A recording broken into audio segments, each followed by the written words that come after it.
Welcome to We Wine Whenever. Grab your glass and join three Jersey Shore housewives, Wendy, Kelly, and Lori, as they dive into everything from Bravo drama to life's everyday chaos. It's unfiltered, it's hilarious, and it's the real talk you've been waiting for, from relationship to pop culture. We drink wine whenever, and we hope you do too. Don't forget to subscribe and give us a 5-star review. Cheers! Hi, welcome to We Wine Whenever. I'm Kelly. And I'm Lori. Tonight we're talking about Real Housewives of Salt Lake City, Season 6, Episode 6, Out of Gas. Out of gas. And I just want to let everybody know, I'm going to give you a snippet from the life of a real housewife. Okay? The joys of. So I have hives on my face, which I've covered. And yesterday at work, I work for a podiatrist, I stabbed myself in the hand with a nice dirty scalpel and then proceeded to pass out. So that's the joys of real housewives, okay? A real housewife. A real housewife, all right? So those were my problems. Yeah. Hope everybody's having a good week. Yeah. I know we're not going to talk about it tonight because we're going to do a separate episode about it, but did you watch Wife Swap with Angie K? Not yet. Okay. No. All I'm going to say is this. If you didn't already love Angie K, you would love her now. I feel like you're going to love her after this episode. I already love her. Yeah. And she's totally Angie K. She is herself, but it's very interesting. I really like the Real Housewife edition of this. I know there's only been one, but I would imagine that the ones they've chosen will all wind up, like Angie, because I like the ones they chose. Yeah, I can't wait to watch it. Yeah, I'm very excited for that. It's good. All right. So first we have Heather and Angie fueling up for the morning with their coffee. And so now we know that Heather puts whipped cream in her coffee and Angie drinks hers out of a metal straw. Good to know. People do that for wrinkles. Is that what it is? Oh, no. What? Straws give you wrinkles. Straws give you wrinkles, girl. People do it so it doesn't make your teeth yellow. That's what it is. That's what it is. I knew there was a reason. Okay. I'm so far gone between the red wine, the coffee, and the smoking. I'll forget it. There's no hope. And then they're on a FaceTime call. So I have a question. This is my question for our listeners. Do you people FaceTime when you make phone calls? Like, unless I have something, I want to show somebody something. Like, I don't know if it's an age thing. I do not FaceTime because I typically look like this. Yeah, and who wants to see that? Nobody. Sorry, people. I work from home today. There's no makeup, no hair done. No, so I'm very curious as to whether you people, our listeners, whether you guys do a lot of FaceTime calls. I'm just really curious about that. Yeah. The only time I'll FaceTime is if my kids are away. I make them FaceTime with me. Okay. At night. And Kai, my nephew's son, who's only 8, like first day of school, or I'll FaceTime Something him like when there's something going on. Yeah. But other than that, nope. No. Yeah, I was just wondering about that. I was curious. I bet you they do it because they're on camera on Real Housewives. Like, I'm sure, because this way production can see both sides of the conversation without one camera being at Angie's, or although one camera was at Angie's and one camera was at Heather's. Yeah, I'm sure it's just for a cinematic thing, but I'm just curious as to whether people do that. So they're talking about Angie's situation with Mary, and it's interesting. Angie says how she was much closer with Lisa at one point, but cares way more about her relationship with Mary than she ever did with Lisa. I think that her relationship with Lisa was surface level. And I think that maybe at one point she thought it was more and then realized it was not. It was not. Yeah. And it almost sounds like Angie regrets her friendship with Lisa. I mean, wouldn't you? She did kind of say she felt like it was a waste of time. Yeah. And she said that it showed sides of herself that she doesn't like. Right. Which is, when your friends, your partner, those people should bring out the better side of you. Not the worst. Not the worst. Absolutely. And she says Lisa hurts others and never cries about it. She's too busy crying about how she looks or how others see her. And then she explains that she was feeling very protective over everybody at that table. not just herself. She was kind of saying that's why she was so jacked up. Yeah. Yeah, I get that. I mean, she has said, I'm not going to let you bully me because she feels like Lisa bullies everybody. And she does. Well, I mean, we see it later on. I know we'll get there, but Yeah, with the scene with Heather in that boutique, I mean, please. you know, So Angie says Lisa just doesn't get it, and Heather says she doesn't need Lisa to be perfect or good, but just to acknowledge and listen and feel like conversations are, a two-way thing. So Angie doesn't know if Lisa's capable of change, and Heather thinks that their friend group has the best chance of helping her change. What do you think? I feel like Heather is getting a little bit over her head. I don't know why she thinks this friend group can change Lisa, because even Meredith and Lisa, did you watch the season where Lisa's hot mic moment when she was talking about Meredith, or was that prior? Was she was in the bathroom or something on a trip? And I didn't watch it, but I've seen. She's fucked half of New York City. Mm-hmm. I mean, the things she said about Meredith, that's not a friend. No. She's just proven to. I think that all of her relationships, these are show relationships. These are show friends. These aren't real friends. She's not hanging out with any one of them off camera. No.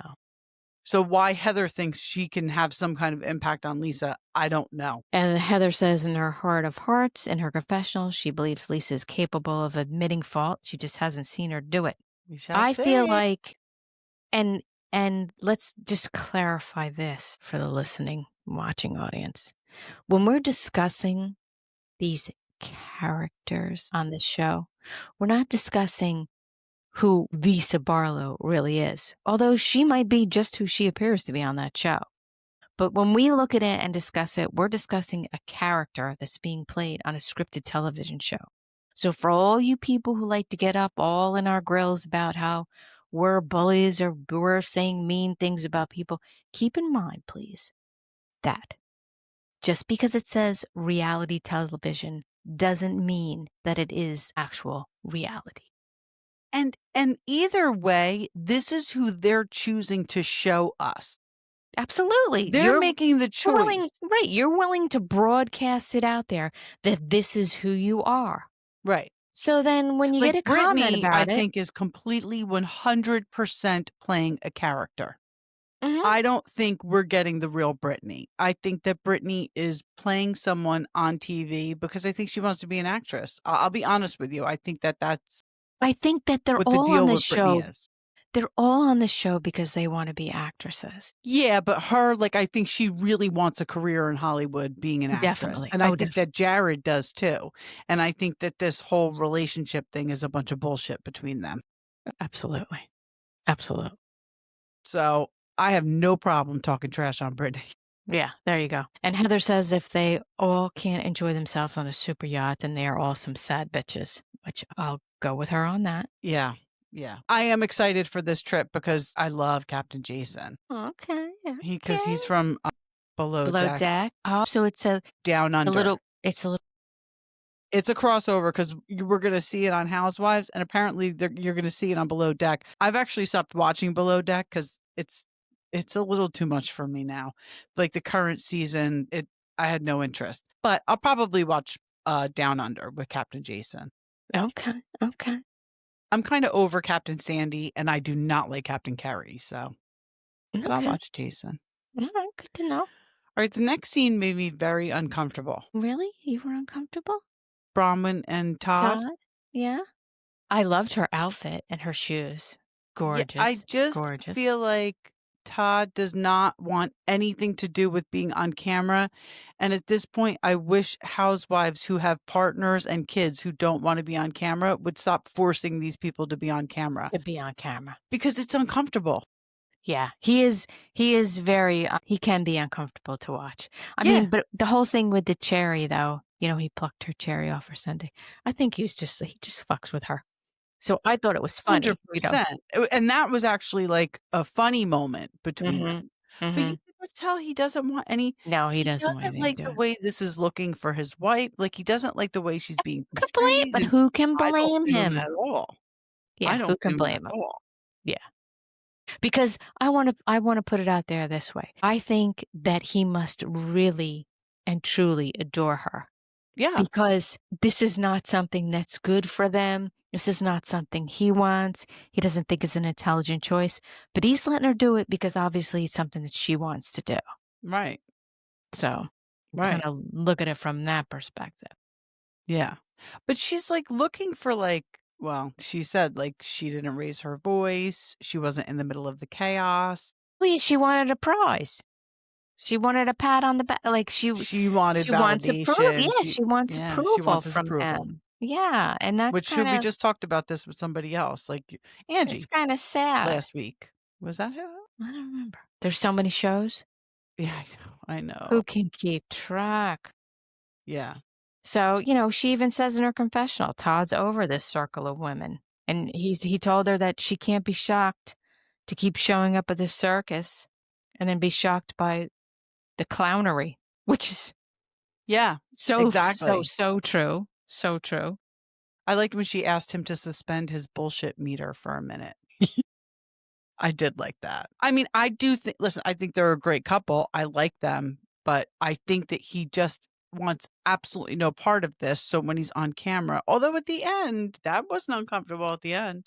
Yeah. So, Lisa says she's kind of second and guessing herself with her relationship with Lisa and that the apology is an avenue to move forward. And then she starts talking to Todd about the psychic. And Todd is like not having it. He thinks it's like total bullshit. Yeah. And see, but this is just a typical guy thing. Eric would say the same thing if I came home and told him that. You can't give guys such a hard, like, don't expect more from them than what they're capable of. Todd was looking at this conversation like, she's talking about a psychic. I think a psychic is bullshit. Bronwyn's looking at the conversation as, this is how the psychic made me feel. And you're saying that's bullshit. But that's not what he said. But you see like the weird dynamic that goes on with people, with, boys and girls. Yep. Yeah. So, gosh, then we go to the scene with Lisa and John. So my first question is, here's another question for the audience. If you're going on a trip, do you pack in the living room? Why is she packing in the living room? I pack in my bedroom. Well, but think about who we're talking about here. We're talking about a group of women who have probably in their closet the same amount of clothes you, me, and Wendy all together have in our closet. These women, especially Lisa, have a tremendous amount of clothes, and they have stylists. So her stylist could have brought all these things over, left them in her living room, and that's why she's packing. I don't even believe she packs for herself. I believe this was just a made up scene. It's just a little fluff. And she's got somebody who packs for her, quite honestly. But yeah, it's not like you and me opening up our dresser drawers in our closet and packing from there. These women don't roll like that. So funny, because I'm thinking to myself, who packs in their living room? What are you doing? She probably had a stylist either go through her closet and pick stuff out for her or bring other stuff, plopped it in her living room, and that's where we're at. But the whole scene itself was just so obnoxious. Bring me one suitcase, no, make it two. But, I usually go for 7 to 10 days, but this is only 3. I guess I'll survive. Yeah, she's like, I get it'll be fun for a 3-day trip, but I'm used to a 7 to 10-day trip. Yeah. And when you and I went on our yacht, remember I brought 9 suitcases? The staff on that yacht probably wanted to throw her overboard. Boating is not a 9 suitcase place. I don't give a shit how big the yacht is. It's not what you do. Right. And it's not what you do. Here's the thing. Yeah. And first of all, you're going on a yacht. Like you probably weren't even supposed to bring that much unless it was just literally you and John on the yacht because it goes by weight and shit. Yeah. It doesn't matter. It's not a place for overabundance on a yacht. Even if it's a big mega yacht. No, it's just not that. It's not the deal. No. And I'm starting to feel bad for Lisa because she's so concerned with what people think of her. Like here's a scene between she and her husband and she's still putting on this front. Like most definitely. Most definitely. About her lifestyle. It's like you're just talking to your husband. Like, right. You don't need to flex to your own husband. Right. And then so she brings up the psychic and communication problem. And it's amazing because she brings this up saying that the psychic said they have a communication problem. John tries to speak and she cuts him off mid-sentence. I'm like, oh my God. Like, what are you even doing? Do you not? She has no self-awareness. And No. He asked her how she felt when the psychic told him that they're not on the same page. And her answer is so telling. A long pause. There's a part of me that, like, yeah, it's true. She can't even be honest with him and herself. Right. It's That's what I'm saying. Yeah. It's just one big circle jerk. It's like, it's Right. amazing. And, she said that, like, there wasn't one catalyst for her to feel this way. It's been a slow burn since they got married. She's exhausted because she does everything. Like, listen, we can relate to that. Welcome to it, girlfriend. Yeah. Like, we can definitely relate to that. But then John says Lisa doesn't want to hear what I have to say. And then she tells him to treat her like glass. I thought that was very interesting because she could be a bulldog, but if he hurts her feelings, he can shatter her. Okay, so meanwhile, Lisa's running around like a bull in a china shop where everyone else is concerned. Right. You're not concerned with anybody else's breakage or glass. That's true. That's but when so it comes true. to you, girl, let's all put on the kid gloves. Right. Now, when they were having their conversation, it's very telling people's body language. His body language, his arms are crossed. Yeah. His shoulders are flexed back. He's like he's in a very defensive mode. Yeah. So that tells a lot about what their relationship is really like. Yeah. Well, and then, because then she says, we've been married a long time and nothing is perfect. And John said, well, you're perfect, but just not me. Yeah, everything you do is perfect. That was very passive aggressive. Absolutely. It seems to me like maybe he's had it. I think it would be a lot being married to her. Yeah. I think Especially just not even just her, like just her trying to be what she's trying to be. Like, just relax. Like, we can Just see be you got a nice yourself. life. Yeah, just be yourself. Just be yourself. It must be fucking exhausting trying to keep up this like image. Like, just fucking be yourself. And John says, we're not on the same page because I don't think that you want to hear what I have to say because you're already in your head thinking that you're right. Yeah. Yeah. And she says, you're right when he says, could you just listen to me just to show me that what I say matters? I mean, I want you to really think about that. Imagine if your partner had said that to you. Is he saying, if you could just listen to me just to show me that what I say matters? He doesn't even want you to listen and provide feedback to what he's saying. He just wants you to listen so that he knows you're listening. That's Right. like majorly messed up. Yeah. When you really stop and think about it. Mm-hmm.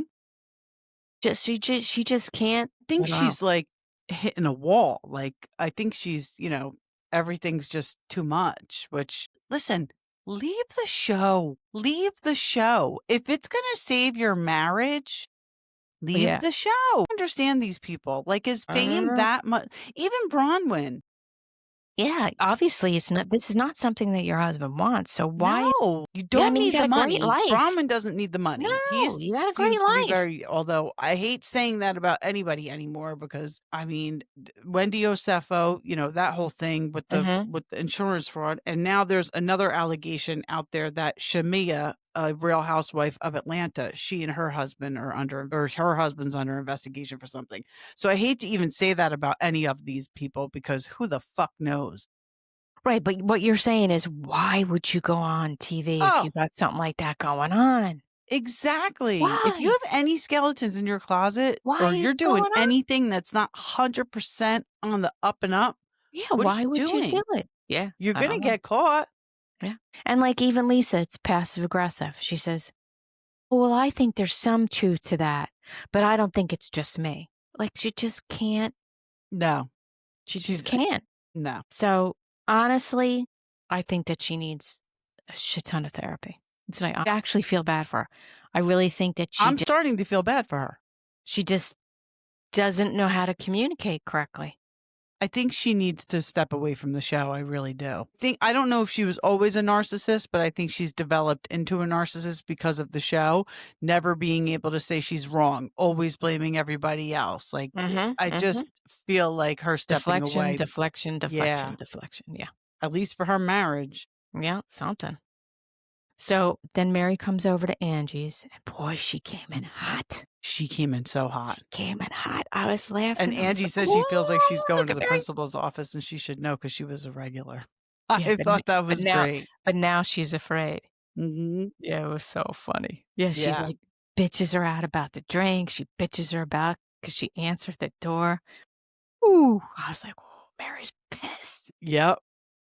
And then Angie says she wants to start with an apology. She says she knows Mary was trying to help her and calm her down, but she said it's hard for her to allow somebody to bully her and to not respond. But Mary says, Angie, you're kind of becoming a bully yourself. And Angie felt like she wasn't being a bully, that she was just responding. Defending herself. Yeah. But Mary tells you get so angry that you can't even focus and you don't even hear people. She says, we're in this sisterhood and I can't get you to calm down. So then what am I here for? And that, she's upset because she feels that, that Angie would allow someone to get her that mad that it's actually affecting Angie and Mary's friendship. Right. Yeah. And she said that's where the problem is. Yeah. Yeah. She said Angie's acting different and it's a trigger for her. Mm-hmm. And she doesn't even think that Angie's seeing herself right now, which is very good advice from a friend. Mm-hmm. That's really good advice, like something really good for your friend to tell you. Like, I don't even think you're seeing what's going on right now. Right. But Mary was still not having it. She was like, you're supposed to be my sister. Angie says, I am. She says, no, you're not. Find another one, okay? Sassy. I like a sassy Mary. Me too. And Angie says, I don't want to be on eggshells. I just want to be able to be myself. But Mary says, but you're different lately. You're going backwards. You're not evolving. You don't evolve by attacking somebody else. Right. And it tells her she's a little mean because she made fun of her fart. I don't even want to get into it. It was so wild. I meant to say weird and wild at the same time. How about you should know the difference between my fart and the dog's fart? I mean, at the end, I don't know how Angie didn't bust out laughing. Whether or not, like, Mary's like, you didn't smell my fart, and Angie's like, I did smell your fart. I'm like, I can't believe this is what we're talking about on Housewives. I don't know how Angie didn't bust out laughing and be like, are you fucking for real? Are you for real? We're having a fight about farts now? Really, Mary? I mean, I cannot even believe it. Yeah. So Mary said she felt Angie was disrespectful to her on several times now, and it's making her pull back on the friendship. But I like this. Angie grabs her hand because she knew she had to break through this whole... Yeah. And Mary's like, we're not there yet. But she grabs it. And then Mary in her confessional says, I don't let people in, but when I do, you know how I feel about you. I have you on a pedestal. I want you to thrive. I always want you to win. And she's starting to get upset. And she says, when I love someone, I really, really love them. And she tells Angie that, she lives her life with a guard up because she's been dogged. It's just funny. This only happens for me every 20 years. But I loved it. Angie said, you are my person. And then Mary says, I didn't come here to cry. I came here to tell you off. So great. And then Mary says she can't be without Angie. And Angie says she's going to work on herself. And they hug and make up. So that was nice. Mary said, I don't think I can live without you. Yeah. I love that. Yeah. That was very sweet.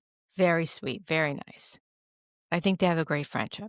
Me too. I like to see it. I really do. Then Mary and Lisa. Not Mary and Lisa. Good God. Heather and Lisa meet up at the store. This was a good one. Katie Waltman. I didn't look her stuff up, but it looked very cute. Yeah, it looked cute. Oh God, when Lisa asked Heather if she could bring glam on the yacht.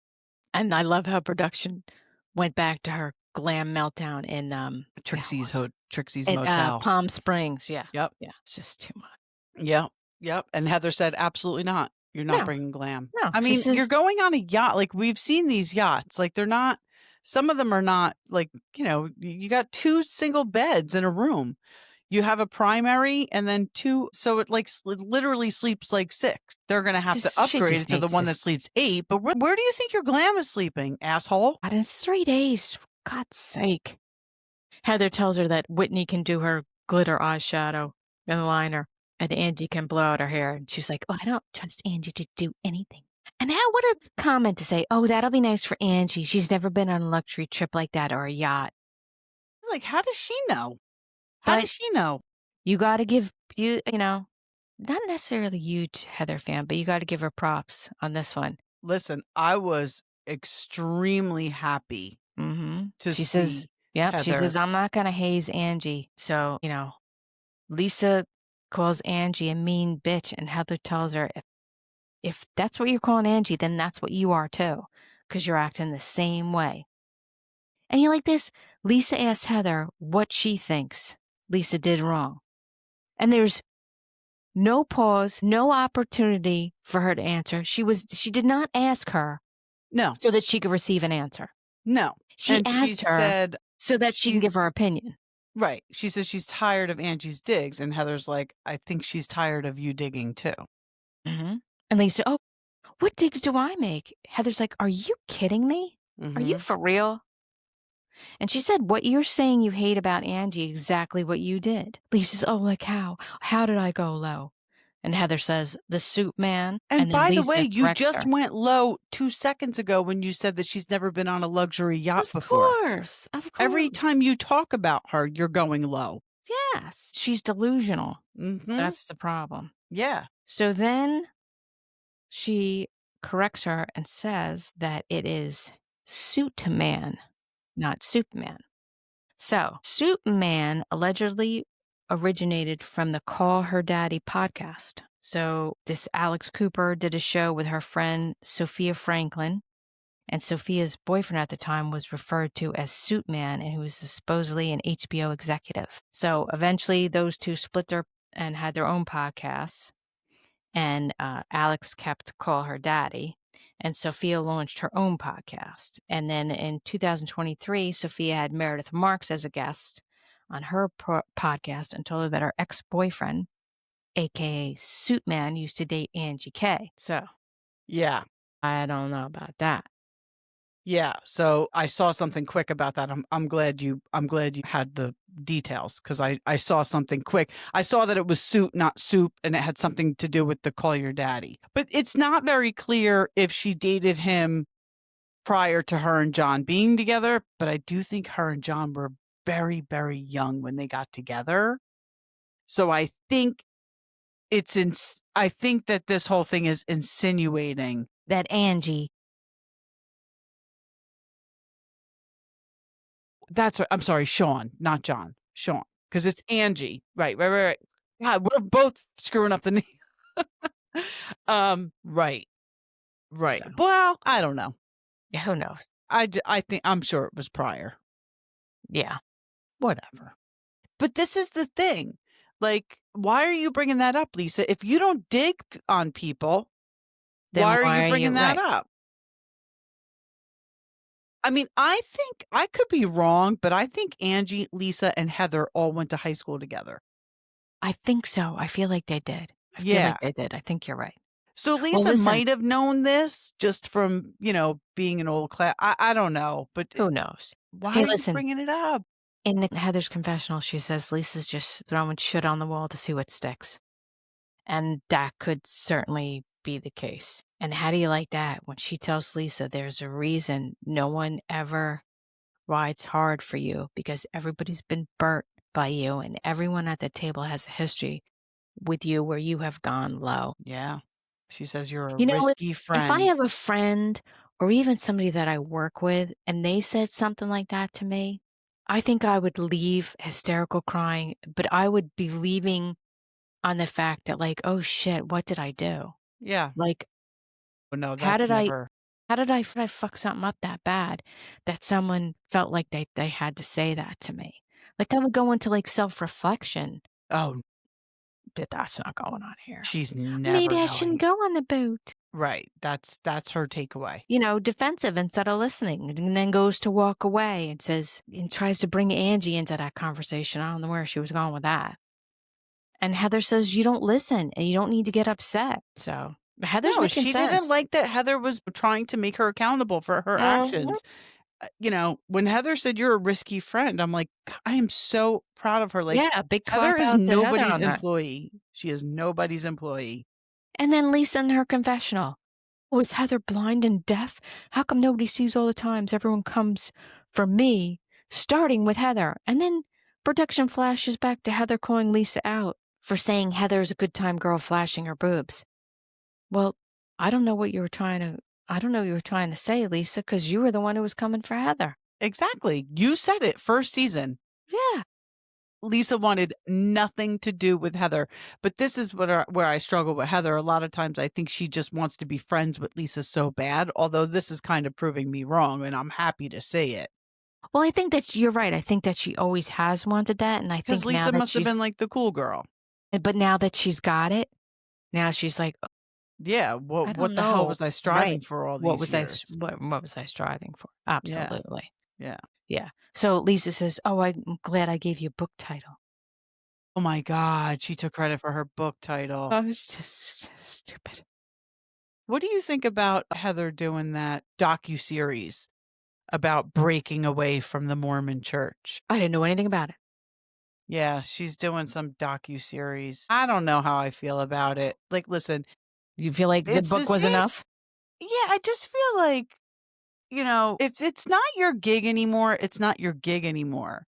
It's still a faith, and a lot of people still believe in it. And for you to come out and, I don't know, like ridicule it. But isn't that what she did in her book? So what's the difference?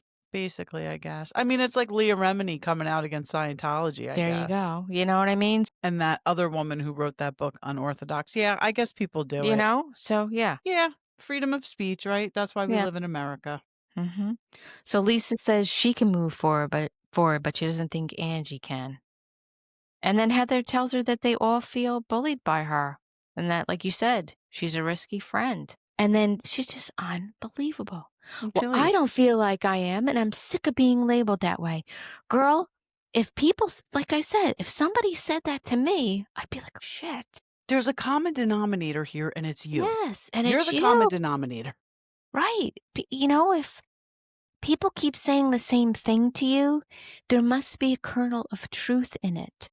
Especially people that are close to you. I mean, As Heather Dubrow said at a reunion to Alexis Bellino quite a few seasons back, when everybody's telling you you're dead, it's time to lie down. And I don't like the reference to death, but like this is like if everybody's telling you the same thing over and over and over again, you have to at some point stop and think maybe they're onto something.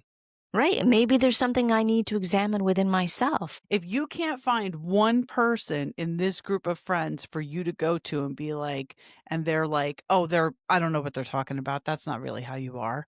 You can't find one person in this group of friends to say that. Not even Meredith. Right. Especially Meredith after what you did to her. And I'm not a huge Meredith fan, but I mean, that hot mic moment, lordy, like that was crazy.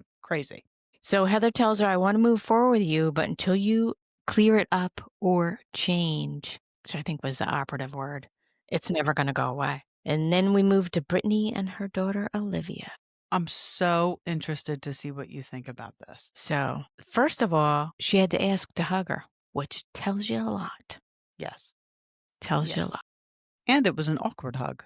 Which some hugs can be awkward, but right. You hope it's not with your daughter. Although my daughter's not a big hugger, and sometimes I make her hug me, and it can be awkward. So. Oh, yeah. Oh, definitely. Don't be thinking I'm over here because I'm like getting all kinds of loving. I make both my kids hug me from time to time. They don't love it. They'll hug everybody else, but, Yeah. Whatever. So Brittany says that the psychic gave her courage to focus less on her romantic relationship and more on her relationship with her daughter. And this, to me, was so odd. Brittany tells the story that when she got divorced from the their dad, the kid's dad, she wanted to create a perfect family. And I stopped and wrote this down because I just like, did she just say that? She wanted to create a perfect family, so she got remarried. She said when she could finally be a perfect wife, then she could be a perfect mom. It's like, what? What? I think this goes back to the Mormon belief that what makes you a good Mormon is being a good wife, being married. I guess. Yeah, I think that's what this goes back to. I just don't think the bulb's real bright. That is like a huge understatement. It's barely twinkling. I mean, it's out. It's out. The light's out. So how about when she asked her mom, do you remember when we tried this last time? Yeah. So she had a 30-minute break between jobs, and they planned to meet up at Brittany's house, and she came over, and Jared came over at the same time. She said they made out in front of her, and her mom didn't even, look at her. So weird. So weird. Just bizarro, bizarro, bizarro. Now, I thought her daughter got extremely fired up during this conversation, which, okay. But didn't you think that this whole thing was very performative on both of them? I thought her daughter was just as performative as she is. Well, maybe like mother, like daughter. Interesting. That was your take. Yeah. And I feel bad saying that. And I feel insensitive to what this girl's gone through. Because she said, my mom was a great mom. She was always there. She was at everything. And then all of a sudden, when she was 12, right. When she was 12, she married somebody else and the switch went off. Yeah. So, but I just thought I just thought for some girl who's never been on camera before, she does pretty good. She performed very well. But I could just be insensitive. That's all right. That's usually my role. I know. That's why I was interested to see what you thought. I'm rubbing off. So Brittany says, I've been in the habit of choosing men over kids that I don't even get to see. And the daughter was like, whoa, whoa, whoa. You can't put that on us. You can't talk about how sad you are because you have kids that don't talk to you. So interesting. Well, it looks like they're going to try, right, to move forward. We'll see. Hey, I think that's up to Brittany. Yeah, for sure. And then, her daughter says, I put myself in my shoes, but I would never do what you did. Why did you do it? And I don't think she knows. I don't think she knows, and I hate to keep giving her an excuse because I'm not a Britney fan, but I really think that, in the Mormon culture, your worth is in your marriage. If you're divorced and not remarried, you have no worth to them. Right. Yeah, I guess. But, the kid said, you need to figure out why you did it so that doesn't happen again because she said it was her biggest fear. And then Brittany says, that's the most important thing. Don't do it Brittany again. says, you're my precious baby. And the daughter says that you know nothing about. So I don't know. I don't know what's going to go on with those two. Yeah, I don't either. And then Heather meets up with Meredith, and Meredith comes for a walk. In high-heeled boots. Yep, and a short skirt and boots. Even though she stubbed her toe, she still... I'm like, what are you doing? Chipped her tooth. Yeah, but why are you wearing those shoes? How about a sneaker? A sneaker. Right. But a nice sneaker. For a walk. And then Heather tells Meredith that she went shopping with Lisa and she felt like she wasn't getting through to her at all. Says she loves Lisa and the friendships and she wants to defend her, but she doesn't want to be a fool. Pretty good guess there, Heather. And then she said she wasn't Lisa's friend for 4 years and the friendship is new. And it's the first time she's seeing how Lisa really operates, which I never thought I'd hear Heather say that. Me neither. She said Lisa has a very specific move to dig up dark skeletons and that she should have evolved by now. And then Heather asked Meredith, why did you let Lisa off the hook at Whitney's party? And Meredith said when they had their falling out, Lisa profusely apologized for years. And Heather said that's because she got caught and she couldn't deflect. She couldn't weave and bob. She was caught and she owned it because she had to. Because she was on camera. There was no way for her to deny that she did that. She had to. Yeah. And Meredith says she doesn't have a great track record with Angie, so she's going to give Lisa the benefit of the doubt until she has proof otherwise. Yeah, I guess. But I don't know. from an outsider, man, Angie just seems like a much more stand-up person. Well, most definitely. I mean, she obviously likes the finer things, but she also obviously works very hard for them and seems like she appreciates them. Yes. And doesn't try to pretend she has more than what she has. That's the thing. That's the thing. Absolutely. Or is not so braggy. Just stop with the bragging. She doesn't flex. Yeah, stop with the flexing. Yeah. And Heather says she doesn't want to be in a friendship where she has to watch her back. And Meredith says nobody should be digging up secrets on friends. And I was like, okay, Meredith.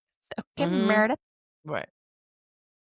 Okay, Meredith. And Heather said, a lot of us have done things, but we're able to say sorry for them. And she would like Lisa to do the same. Yeah. So then Mary and Angie go to Whitney's and talk to them about their preference sheets for the yachts, vacation. I really would like a preference sheet for my home address. That's what I would like. Me too. But now you Me see, too. this is a thing. Like, I love Angie. It's just the way she says things sometimes. I know. Like, you could have said, my gosh, I saw this stuff online about Bronwyn. I wonder how she's feeling. I wonder if any of it's true. But, she has to bring it up as tea and you know what I mean? Like, just gossipy. Yep. there's a way to bring things up, to still bring up the subject that you want to talk about without sounding like how she sounded. You know what I mean? Quite honestly, we could have done without that whole scene. So this is what I think. I think production told Mary and Angie to go to Whitney's to talk about the preference sheet. Then production told Angie, you have to bring up the Bronwyn headlines. Because we didn't need that scene at all. At all. That whole preference sheet. No, it's foolishness. Yeah. Because quite honestly, with the what's the word I've been using lately? I forget. But the formula that Housewives has been going on, had we not needed somebody to bring up the Bronwyn headlines, what Bravo would have done was we would be on the yacht, we would be watching them on the yacht, and then they would flash back to that scene. Something would come up with a preference sheet where Mary's not going to eat something, and they would flash back to the scene of them in Whitney's kitchen talking about the preference sheet. Right. Only reason they showed us this now is because they wanted somebody to bring up the Bronwyn headlines. Yep. We see you, Bravo. Yeah. And how about Mary saying she's been on a yacht before and she likes how it rocks her to sleep since she was never rocked to sleep? I know. It's horrible. The references she makes to her mom, like, it's sad. It's very sad. Sad. Yeah, it's one of the greatest joys in life is to rock your kid to sleep. Amen to that. Sad for Mary and even sadder for her mom. Like, come on. I still remember with Tess. Like, we had a rocking chair that my grandfather gave my mother. And then Terry had it, Patty had it, and then I had it. It's just I still remember doing that. Just very, very sad. Yeah. And then we wrap it up with Bronwyn and Todd meeting up and then, talking about this legal matter that was 10 years ago, dismissed and sealed. So it was basically alleged identity theft? I think she said. I don't know. Yeah, I don't know. I think that's what it was. But yeah, she said it was sealed. And dismissed, so I don't know. She mentioned that she made some mistakes in college. Yeah, she said something about she, didn't pay her rent or something, which is nothing. Come on. So who knows what all this stuff is. But again, why do you come on a reality show when there's something that that can be brought up like that? Well, like, what are you sealed, doing? Nobody's going to ever know about it. But still, it's there. It's there.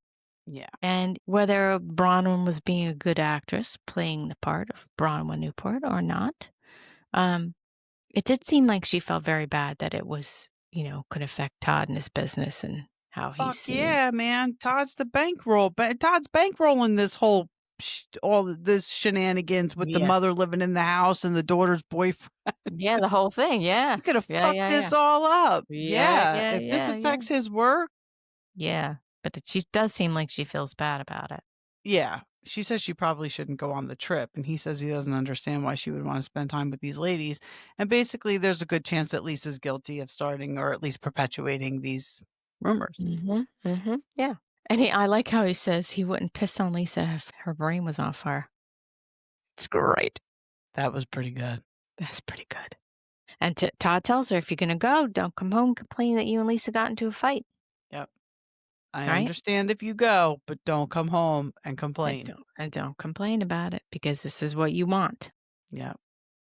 So next episode, Heather says Lisa's the problem. Angie throws up. And the yacht staff says they're literally killing each other in a British accent. So that's all I have. That's all I got too. So we shall see what madness goes on next episode. I'm looking forward to the yacht. So that should be next week, right? That we should see be them on next the yacht. Yeah. Yeah. Yeah, Not looking forward to watching Angie puke, but No. other than that, I'm up for it. Yeah. So definitely check out Wife Swap with Angie K. It was a good one. I forgot how that show worked. Like they followed how Wife Swap always did. You know, they go. I used to love that show. Me too. I watched that all the time. It was Me so too. good. It was so good. Yeah.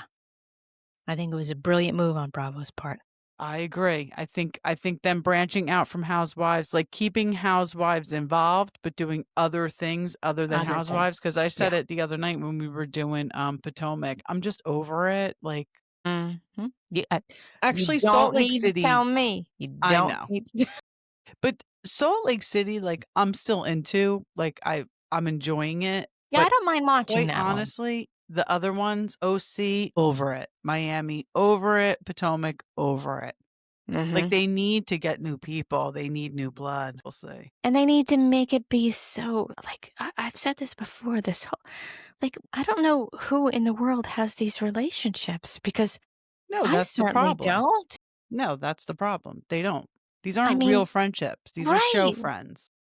Right. And I think that they make them so backstabbing and they make you not like the characters. And like someone like Tamara, if that's really not who you are, or even Lisa Barlow, if that's not how why in the world I don't care what amount of money, why would you go on a show where everyone sees you and that's how you're portraying yourself?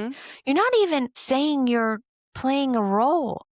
Right. So even if you're acting, why would you? I just don't understand. Totally agree. I totally don't understand why you would want anybody to think that that is your reality, that that's how you really are. Whether you really are like that or not. It's just bizarre. Totally agree. I'm done with my Housewives rant. All right. So thank you for listening and watching. And we would appreciate some lovely reviews. And downloads and subscriptions and answer tell your questions friends that we ask. Yes. Interaction. We love it.